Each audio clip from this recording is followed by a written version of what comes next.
Hey guys, it's Monica here. I hope you're well. I hope you don't mind. I'm pretty casual today, but you know, I went out for some exercise and I hope you're all getting some exercise as well because it's super important, but that's not what I came on here to talk to you about.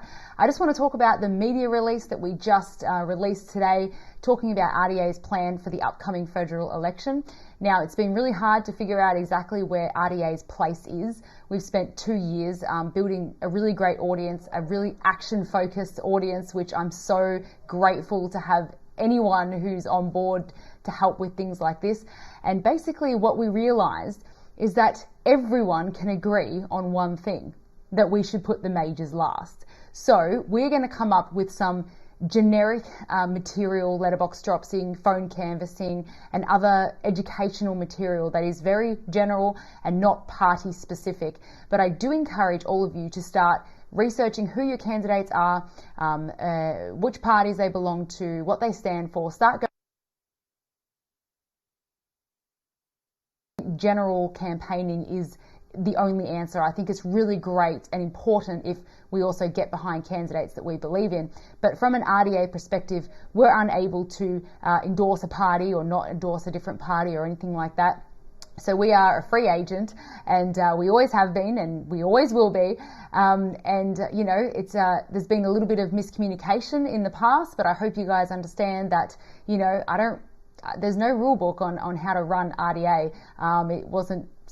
I didn't think it would be this, and I just half the time I'm learning as I go, and I hope and I know you guys understand that. So that's the core messaging, guys. Let's put the majors last. Who cares who you vote for first? Almost. I mean, you should care.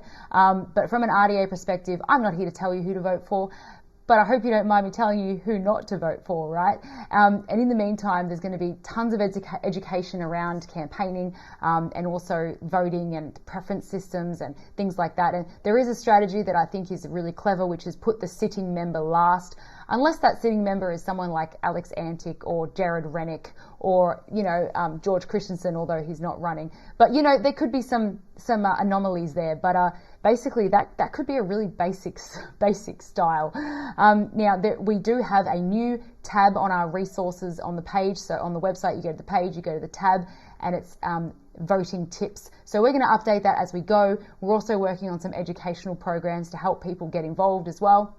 But what's really important here is that you don't just learn yourself, you tell other people, because really what I've figured out over the last couple of months is that I've never actually been taught how to vote properly, and it took a while to get my head around it. But actually it's not as complicated as it seems, but at the same time it is if you look really deep into the preferences and things like that.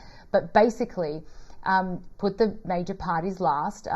In the House of Representatives, make sure you number every box, and in the House of Reps, at least number 6 boxes, 1 being your favourite and 6 being your least favourite. Now, there's a lot of things that go into that, but that's pretty much it.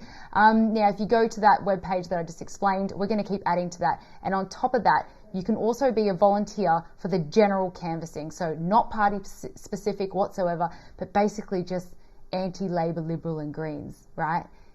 That message, everyone can agree with that. So if you want to be a volunteer for material for anti-Labor, Liberal, Greens, we can help you. There's a sign-up form in the link in the description, and also you'll see it. Okay, see you guys.